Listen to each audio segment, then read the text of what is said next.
婚姻就是修罗场，这些事情适应不了。小孩出生了之后啊，更苛刻了，变成每天都要打扫。多大了5岁了？5岁了，已经开始在锻炼他打扫。刷交替吧。每一次纪念日，我只要看到礼物，我就会这样抖一下，想说我忘了什么，我又错过了什么。你什么时候退伍的？邱凯伟赎罪绝招，却被当场泼冷水。阿强打来，对了，你赶快过来这边。好像。我就过去了，一到现场我看到，哇，是我小时候的偶像蔡依杰，好开心！我说哇，那天我也喝醉了。然后回到家之后呢，他说你知道你跟蔡依杰去喝，你没有找我，该怎么办？我就赶快打给身边的朋友，我就让他赶快去看。对，就没有在想跟他喝酒，没有那么想看演唱会。可以不要乱下结论。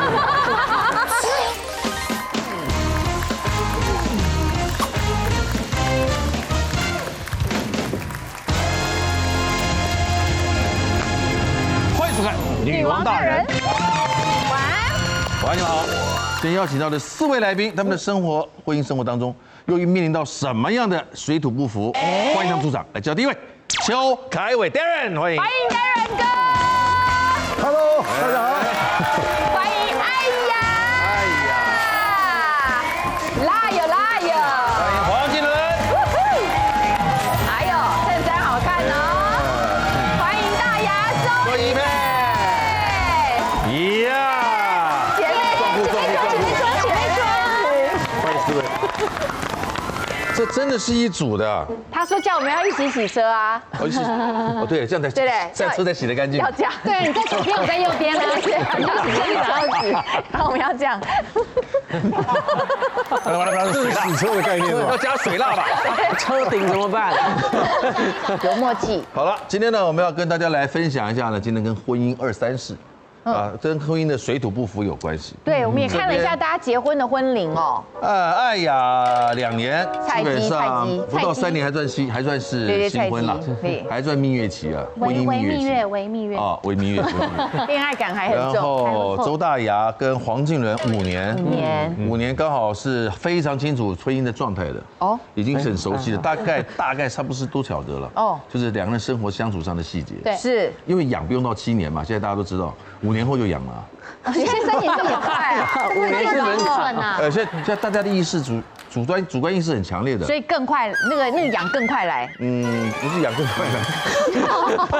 要不要吃一些过敏药呢？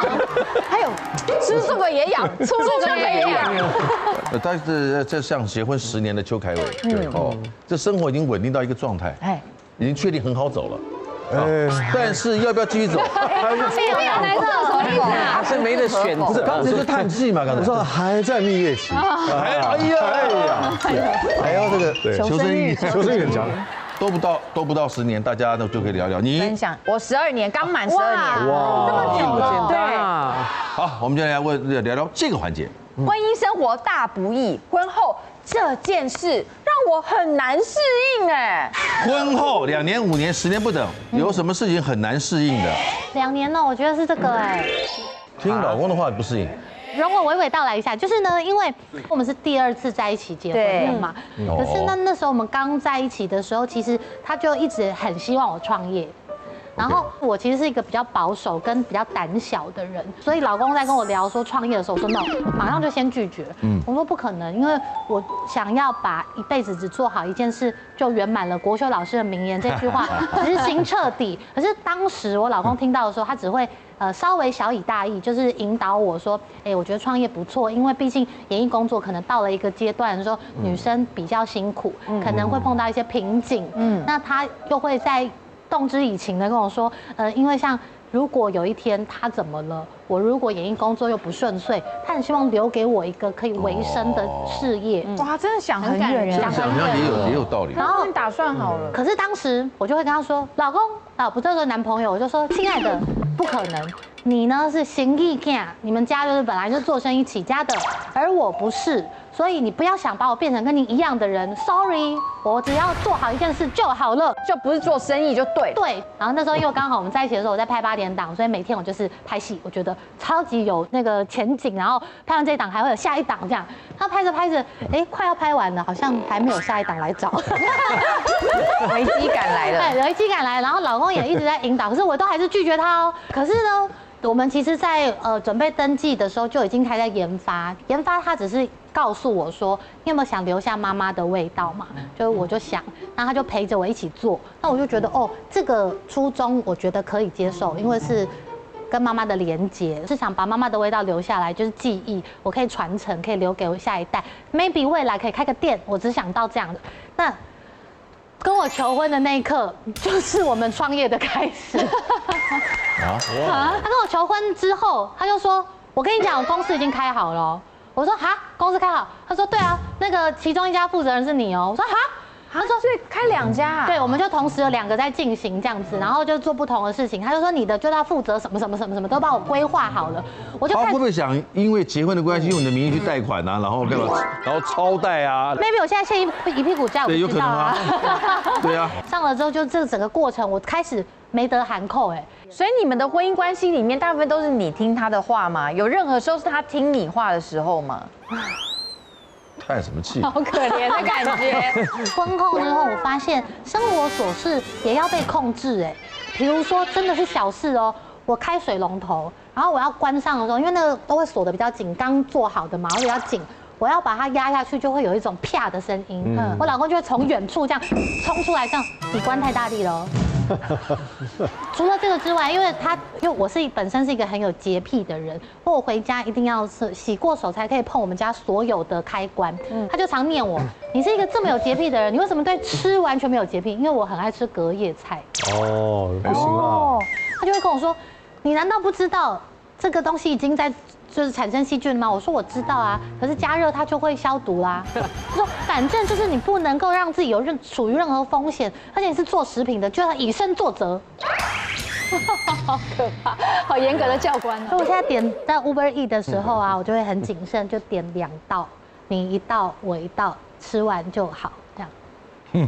听起来他的婚姻生活改变，就是他改变他很多的生活习惯。听老公的话，因为我就再也不能含扣喽，说不出任何的话，就是老公你说什么都好。他会得理不饶人吗？不会。哎呦，那很好，那你嫁好了，嫁得很好了。因为他如果是当他有一点点弱势的时候，他就会就稍微会娃娃音的说啊，就是顾左右而言他，然后抱抱我啊，这样我就会觉得哦，那你认错了，示弱了。对对对，蛮多互动，蛮多互动的。因为你会知道这个2年、5年、10年的差别。黄靖伦结婚5年了，打扫频率，对，这不是都差不多是这样吗？哎呦，不是哦，我不知道你们的标准是什么，但是我个人是不拘小节的人了，就是。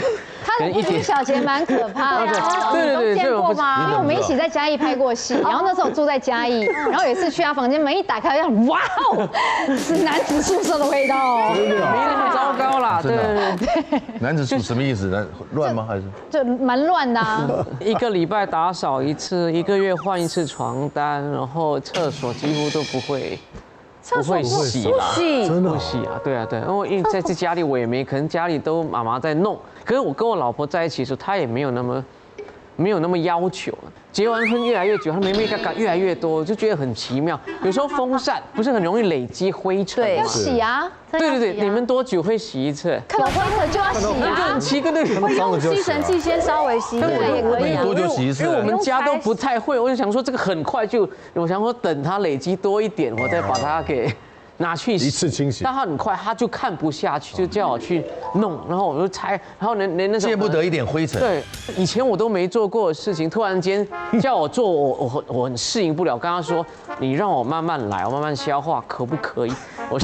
我就慢慢做这样子，然后有小孩出生了之后啊。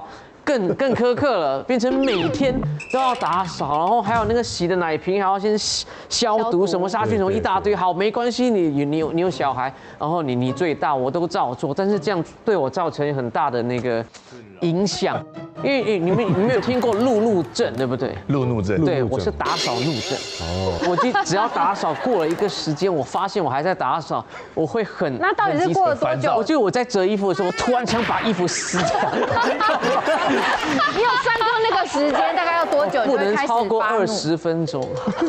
你的标准好低哦！从来你打扫、清洁、做家务不能超过20分钟。你也知道多脏嘛，你就知道我可以容忍到什么程度。你应该了解我说，我从0分做到20、已经很棒了，到50，已经很好了。可是，在他的那个概念里面，他觉得说你应该要做到好，而不是只是做完而已。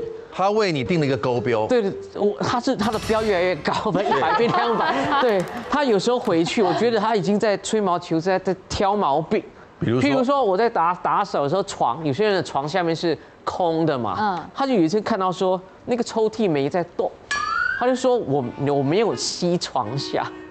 但他殊不知我没有解释，跟他说那个其实我推了，我吸完之后我再把它拉回来，他就觉得我没有吸那个，就跟我讲这个。还有马桶也是，我的高度我看没有脏啊，没事我就不管了嘛，然后他回来他蹲下来看，这边很黑，对，怎么这边有够？我没有蹲下来，我怎么知道？搞到我每次上厕所，我现在每次便完我都会很紧张，对，很紧张，好习惯了。可你们有讲好这些都是你该做的吗？还是你们有分配家事分工？有分配吗？因为最近我也没有在拍戏，我比较在家里。那谁要是有空在家里的那个人，就要去做，就多做一点。因为听起来这样会累积到一个怒气值，会吵架。我的问题是，他没有去想理解我说，我从0到50是。已经是我加50，他正在学走路。你也承认你本来是0分嘛？那大家你觉得没有了？5分了，5分了。在我的概念里面，差不多就是在5分到10分左右。为什么会说？我想到了为什么他的房间会有一个男子宿舍味道？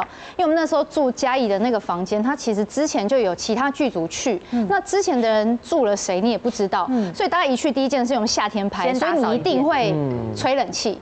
你把那个冷气打开看那个滤网，超可怕。滤网拿下来，你会看到里面那个线圈也都是灰，所以我们那个时候还特地去买那种用喷的，喷那个里面的那个金属的地方是有效的。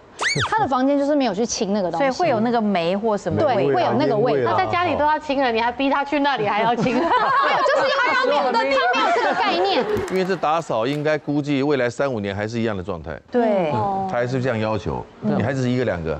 一个，目前1个。对，多大了？5岁了。5岁了哦，要5岁，上小学了。其实已经开始在锻炼他打扫，就教。这是抓交替吧？什么抓交替？不是找帮手了，抓交替。一个，从此以后就换他打扫，这种抓交替啊。而且妈妈这么注重这个正好嘛，对不对？从小养成。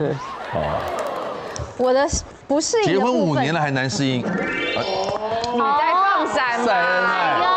今天是腿软着来的吧？听我仔细说，面子啊！不是。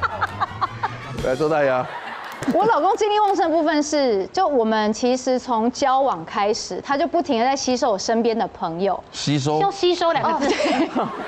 就他很喜欢，比如说他也认识你嘛，他也认识仔哥嘛，就是我身边的朋友呢，几乎他都会认识，然后就会变成他的朋友。然后我们从结婚之后呢，比如说我这一阵子工作比较少的时候，就会这个朋友约，然后他就说好，他可以安排时间就要去，所以变我们的局超级多，好可怕，像上班你知道吗？像上班彻夜的 party 的那种，而且就是比如说像仔哥，我1周可以见他3次。然后都是聚会几点到几点的那种，就是都会到2、3点，从吃完饭开始就一直聊天，聊，然后喝。不用打扫，对不对？听起来蛮快乐的，其实。可是我跟你讲，他小我7岁，他精力旺盛，可是我真的好困，会累，我好累哦，我真的喝不动了。我后来就跟他说，老公，我真的喝不动，我可以开车，我当司机好不好？然后他还会，比如说仔哥知道我去工作，他就约我老公去。我老公就说大家都很想你，你来嘛。然后我说好，那我开车去。然后我去，我又走不掉，因为他们说没关系，再一下，快结束了，快结束3个钟头以后，通常都。然后我就看一堆人在，然后我就好冷静，我想说。我为什么不能先回家？你们不能叫计程车回家吗？可以吧然后我就到回家说，然后那个老婆，我们先载那个载哥回去，然后我们再回家。然后我就要当司机，先载到 A 点，下车之后，然后再到 B 点，超级无敌累。你不接 Uber 太可惜了。真的，你知道这一天喝到几点吗？几点？天亮。陈哥也在啊。我没有，我大概2点走的吧。是在婉婷家，是不是？对家梁烈哥也在啊，对，还有永兔啊。对，然后你就等一下，你就会一直看到重复的人。我们1个月大概会见个大概5次面。哇，哇，好开心哦！你们这个组合很厉害耶。我那一天其实吃完饭，我就在这张沙发上面睡觉了。李阳是那好累个，李阳是那个李阳啊，对羽毛球那个李阳啊。对，然后有健父啊，对，那个王健富，他现在叫正父。对。其实大概2周1次，你觉得这个频率是很 OK 的？对，同一批人1周3次，我真的觉得 too much。还有张文琪哦，是。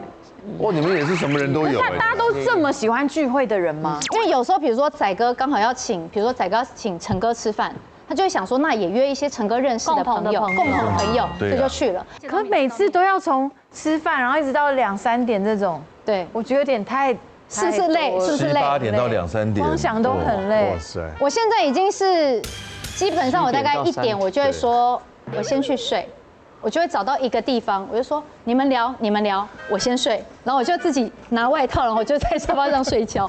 不然我真的没力气耶，我真的喝不动，我好累。可是这听起来不是个大问题啦，可是真的好累哦。就是只要你能找到自己休息的时间就好了。对啊，而且我蛮羡慕的。至少是喝到累，不是照顾小孩照顾到累，不是打扫到，不是打扫。你现在说的一切累，在他心目中都是羡慕。好，对。我跟你说，我反而很适合跟你老婆在一起，因为我不想去打扫，我可以在家里打扫。你去帮他打扫啊，就交换啊。来 ，Darren， 想太多。都结婚10年了，对，你们可以看见你的不同的经验哦，不同的结婚资历，就有不同的产生的事情。成家责任，对，就是在我结婚之前，因为我射手座，所以基本上我要去哪里，我根本。你是行动力很强的，对我想到什么做什么。朋友打来，陈哥打来，Darren，出来喝酒，那好走就出去了。那你可以跟她老公变成朋友啊，绝对可以，所以我就完全就出去了。然后最后我太太在那时候是女朋友，她说你出去可以跟我讲一下。后来我才用写纸条，然后直到结婚的时候才发现，不对哦，结婚还是要有一点点责任，因为那个压力有点来了，整个互动起来不一样了，要求也不同了，对。然后时间不是你自己的，对，有时候拍戏拍完比较早收工，那我就会去公园，待到比较晚再回家。太太知道这件事吗？她应该现在知道了。那直到后来有小孩，我才发现，就是跟小孩相处，我觉得非常愉快。像有些人是非常讨厌小孩，很不喜欢孩子，觉得照顾孩子是很累的事情。但我几乎每天回家是。我太太把这个最好的事情交给我，就是帮孩子洗澡。然后他留了一头长发，他是男生，多大？这几岁了？他现在4岁，跟他4岁留长发，他一出生就开始留到其实跟艾雅差不多。哦，很长哎，他是很喜欢那种狂野疯狂的感觉，所以直到他儿子很帅。真的哦。所以直到有孩子之后，我就发现，这个责任感不太一样了，就是要有一点爸爸的感觉，有点家里的责任。我就在家，我跟他很相反，我是每天打扫，我是没有打扫，我看到地上一根头发，我是会受不了的，我是会没有吸尘器，我就拿那个大力胶带撕下来这边粘，趴在那边粘。那这个习惯，你可以把这好习惯，对，你可以把这好习惯跟他分享。对呀，对，我正在分享。然后这个好习惯我是从柯有伦那边学来的。因为以前还没有出道之前，我常去他们家玩，那常看到他一大早起来，穿着内裤很壮，身材很好。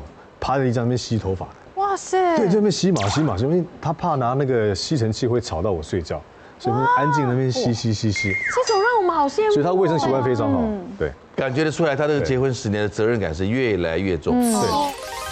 周一佩难得浪漫，却让老公心惊惊。每一次纪念日，我只要看到礼物，我就会这样抖一下，想说我忘了什么，我又错过了什么。我老公就是，你知道他的生日，我也花了好长时间才记起来。想说好，那是不是要有点仪式感？偶尔换我给他一个惊喜。他直接在脸书上写说，我老婆说明要做菜给我吃。请问我该注意什么？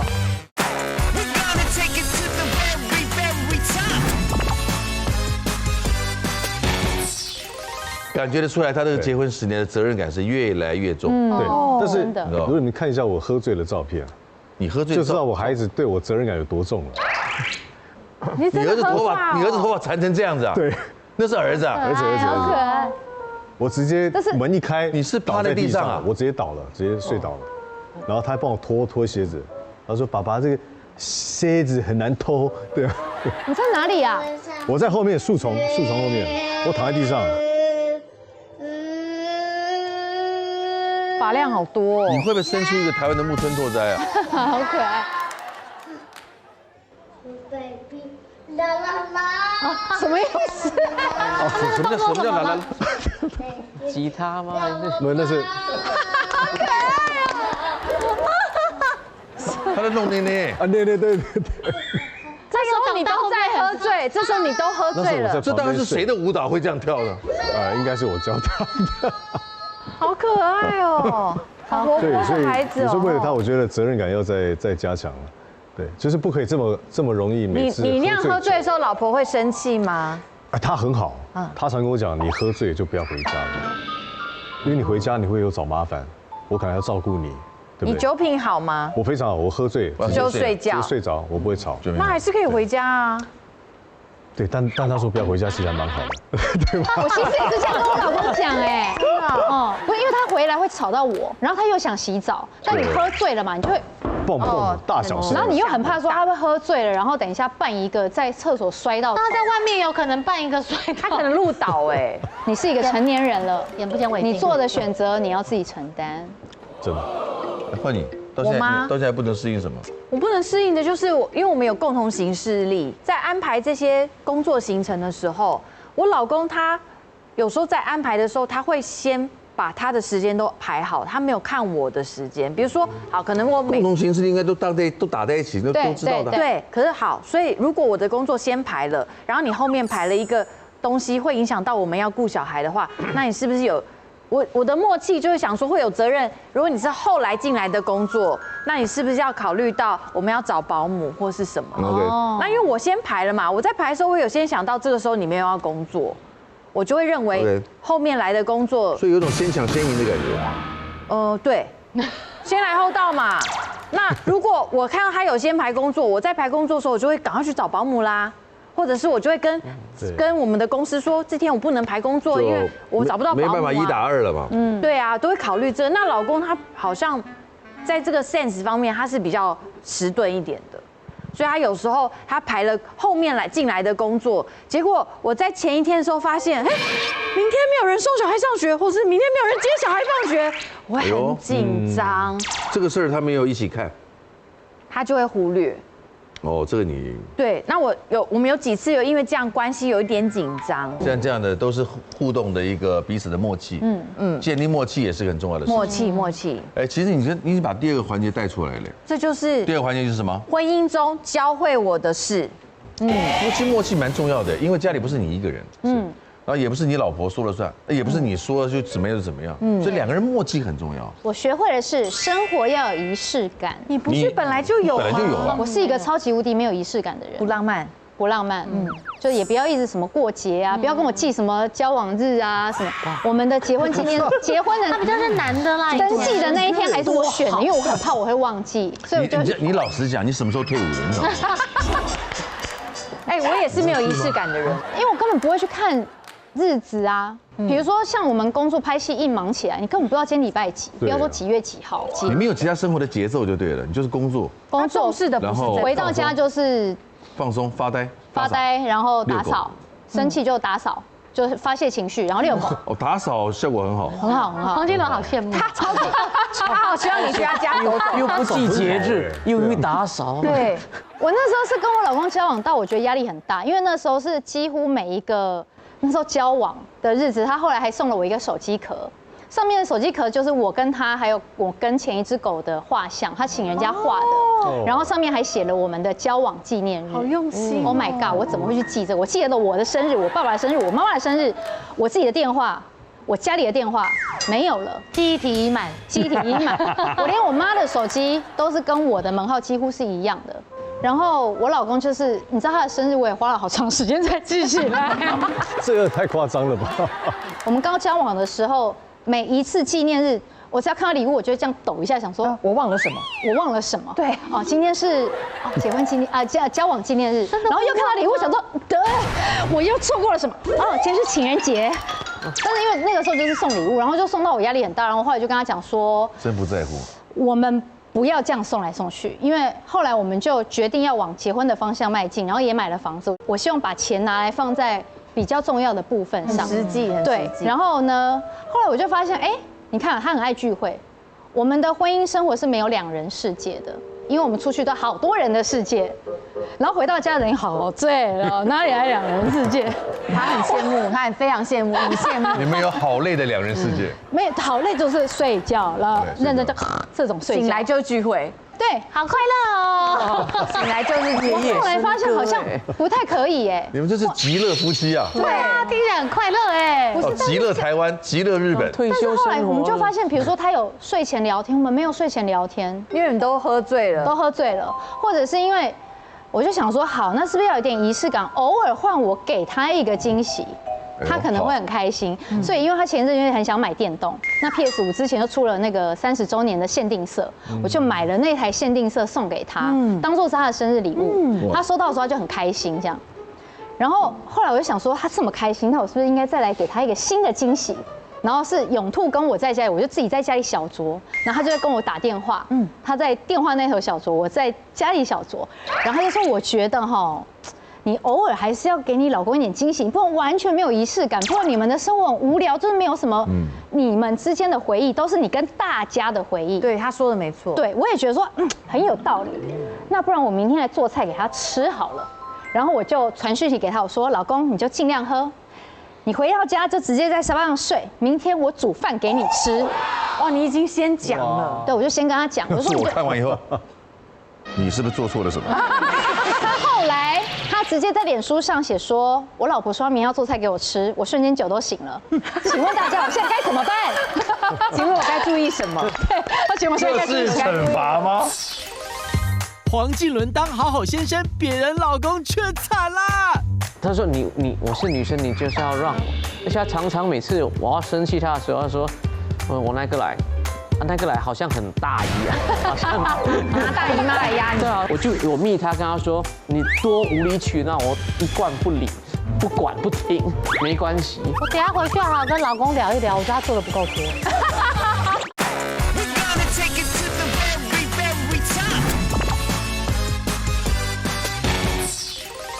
但我就想说 ，OK， 就是你就尽量喝，因为隔天他也没事，我也没事。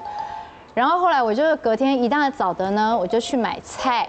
哎呦，我还有先问了一下永兔，就是什么东西要怎么做，这样大概。哎呦，然后还上网 Google 了一下该怎么做，然后我就做了一个影片，仪式感的影片。哦，这是我跟他讲的那个啦。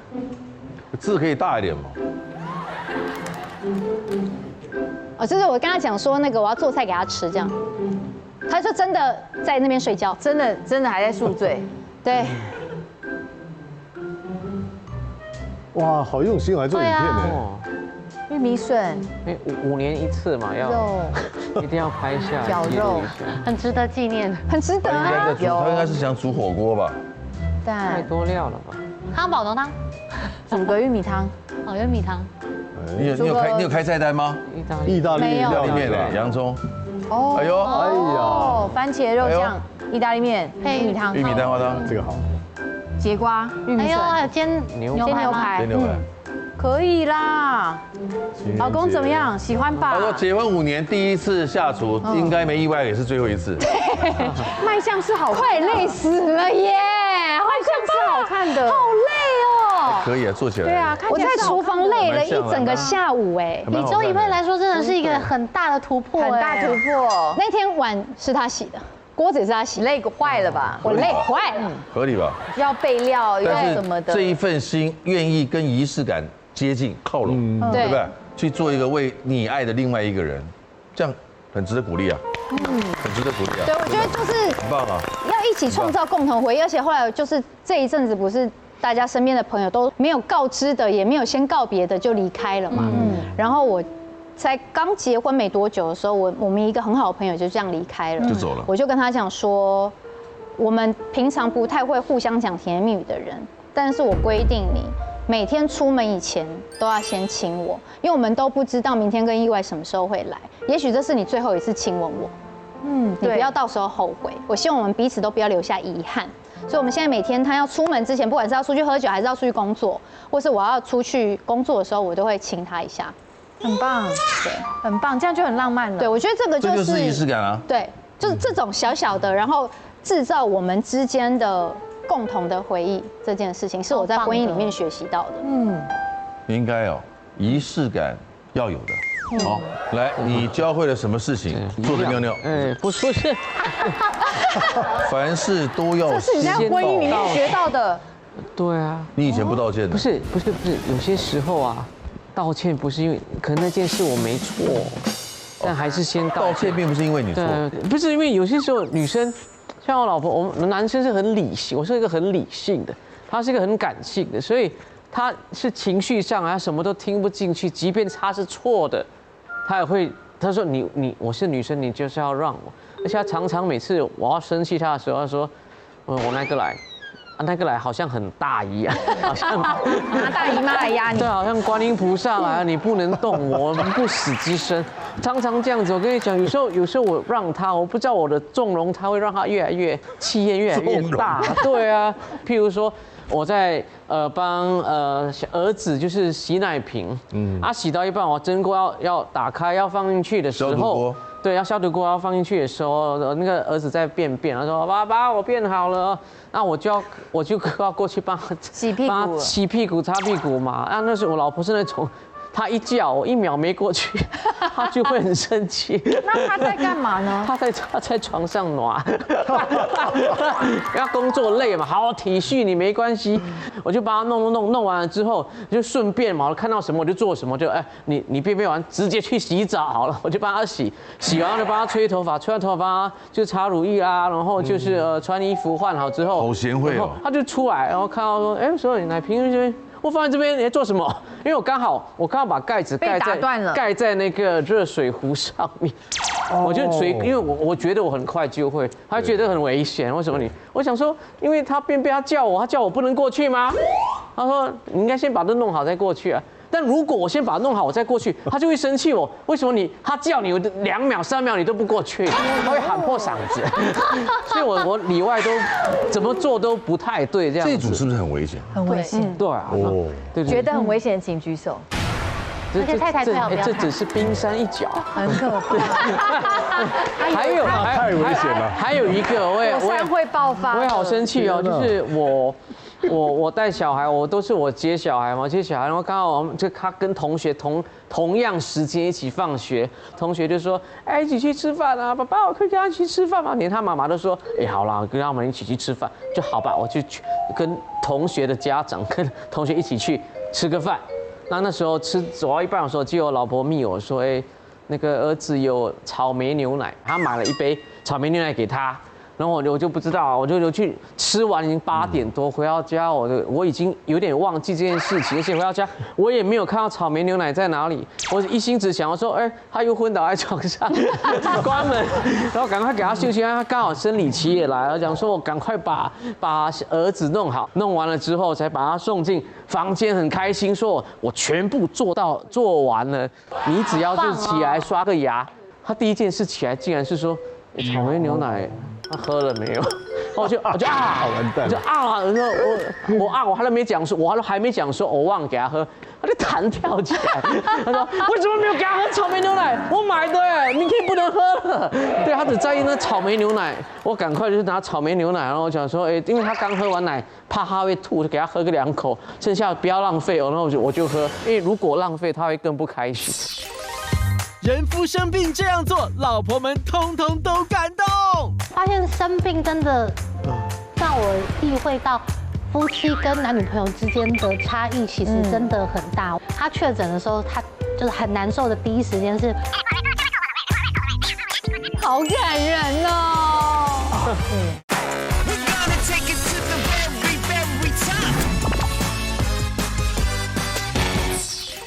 剩下不要浪费哦，然后我就喝，因为如果浪费他会更不开心，我就喝掉。但是他还是很气，我喝只是为了让他。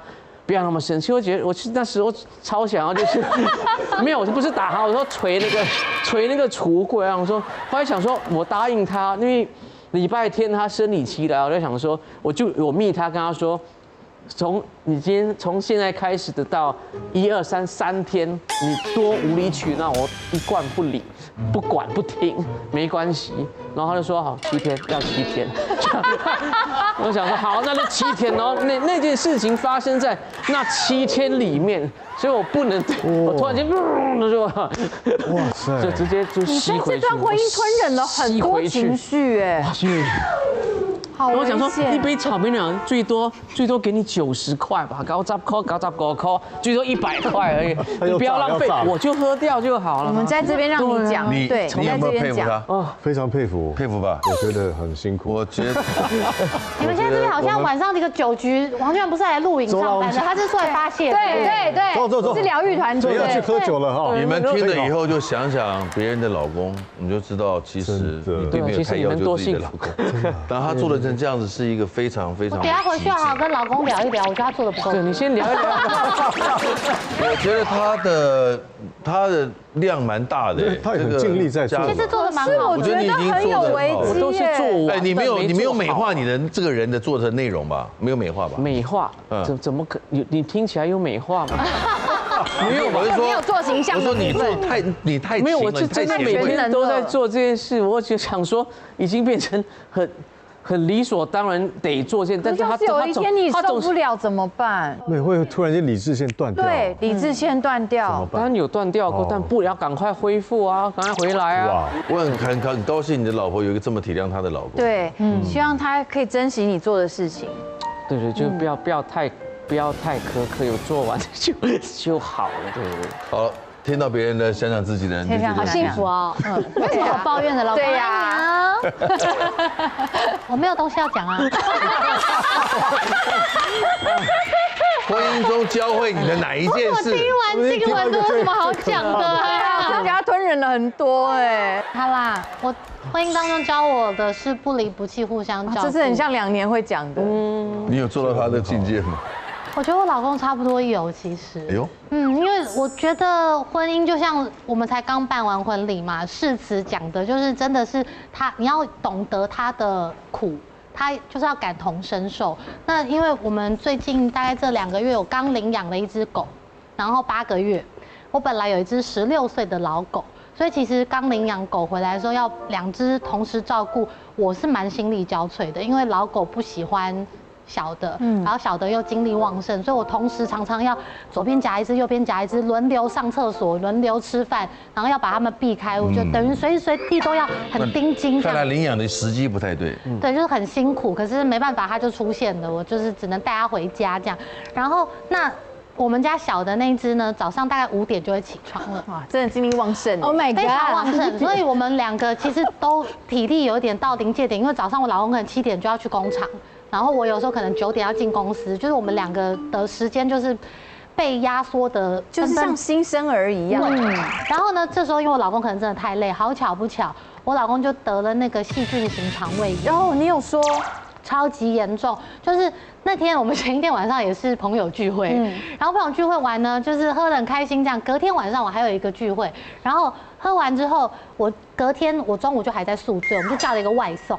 然后那个外送呢，就是我老公食量比较大，所以他把所有凉菜都吃完了。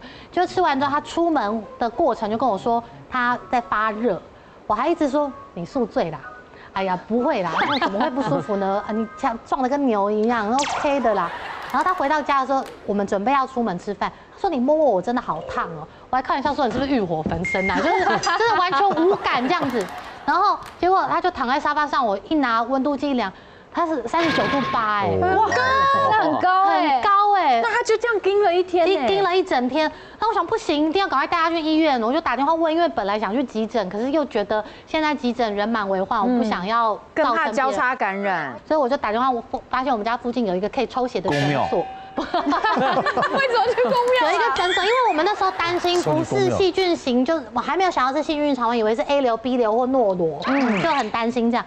然后就一验完血，打完点滴，发现是那个细菌型肠胃炎。我老公的白血球飙到2万，哇，就是很严重的，很严重。然后我就吓到，因为我从来也没碰过，因为以前反正我生病的时候都是我老公照顾我，从来没有碰过我老公这么严重过。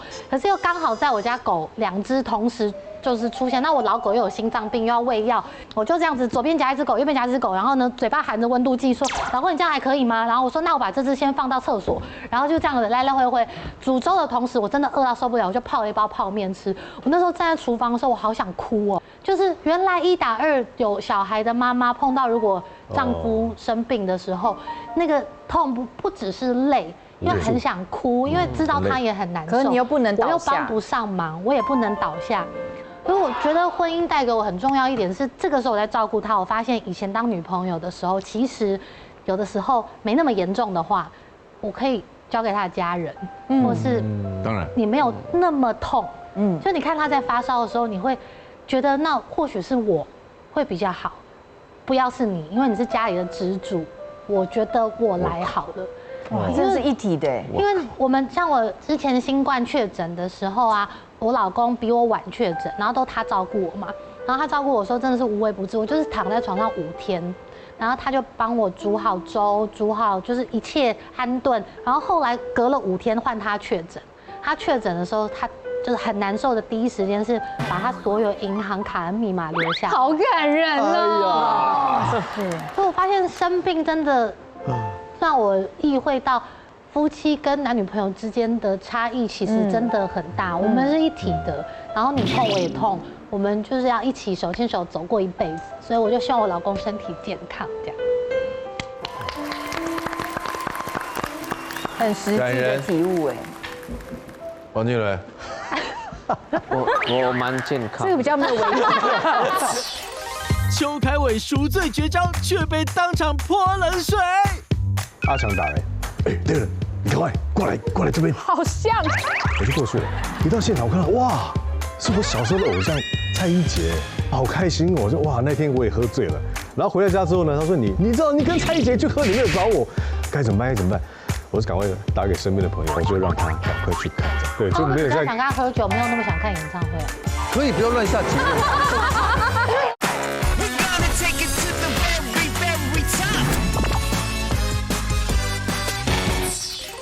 王静伦，我蛮健康。这个比较没有危险。你刚刚分享充满危机感。好久没有发烧。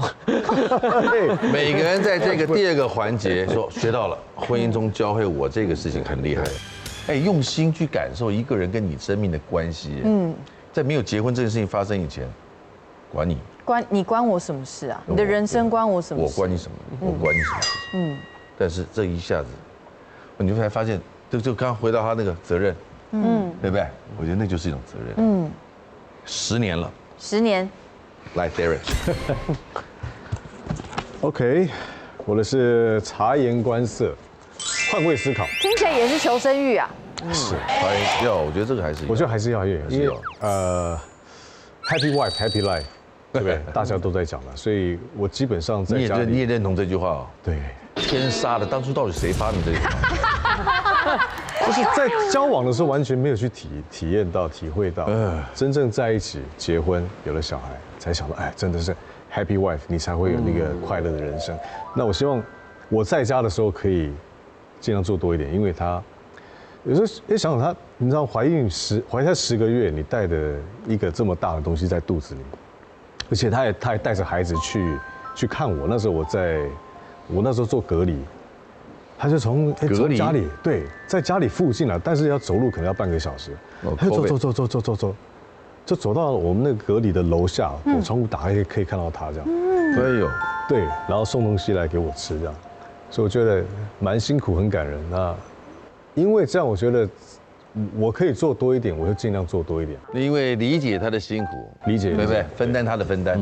那察言观色怎么说？哦，因为有一次朋友打来，阿强打来，哎，对了，你赶快过来这边。好像我说阿强怎么样？有发生什么事？没有，过来这边，跟那个陈哥啦，还有那个一些朋友在喝酒，赶快。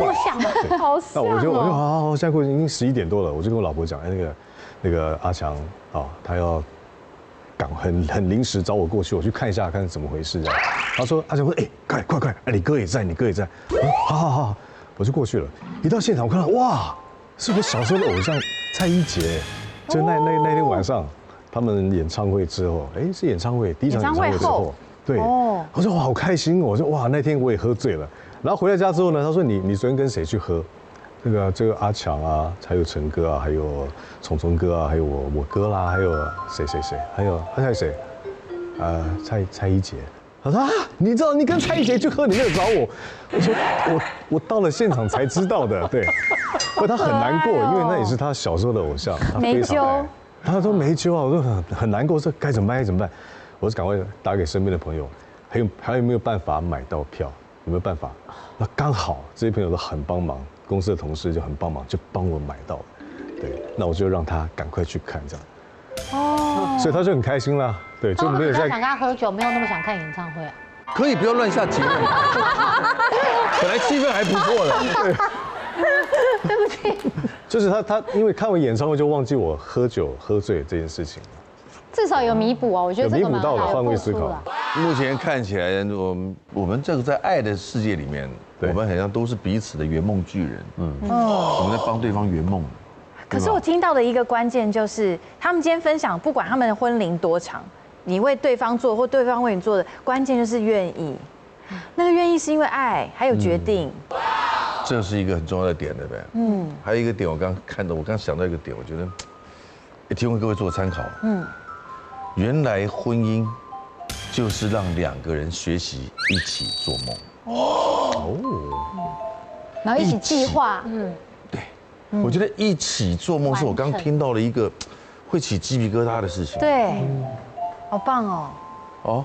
我们本来都是从不同的原生家庭出来的，对，我们在原本的生活状态中，然后做了决定步入婚姻。然后就开始做出调整，滚动式的调整，滚动式的妥协，滚动式的包容。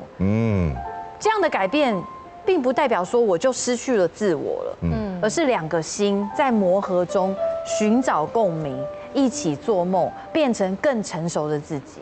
我觉得我们要通过不断的沟通、理解、耐心的倾听之后，你才能让感情在时光的流转当中历久弥新。历久弥新啊，希望我们今天一起来分享的这些静伦加油！我们其实关心大过担心啦，因为看来你还甘之如饴，而且他转化得很好，不管2年、5年、10年，各位都有更多的结婚30周年，结婚40周年，好不好？祝福大家，罗大人，下次见 ，See you。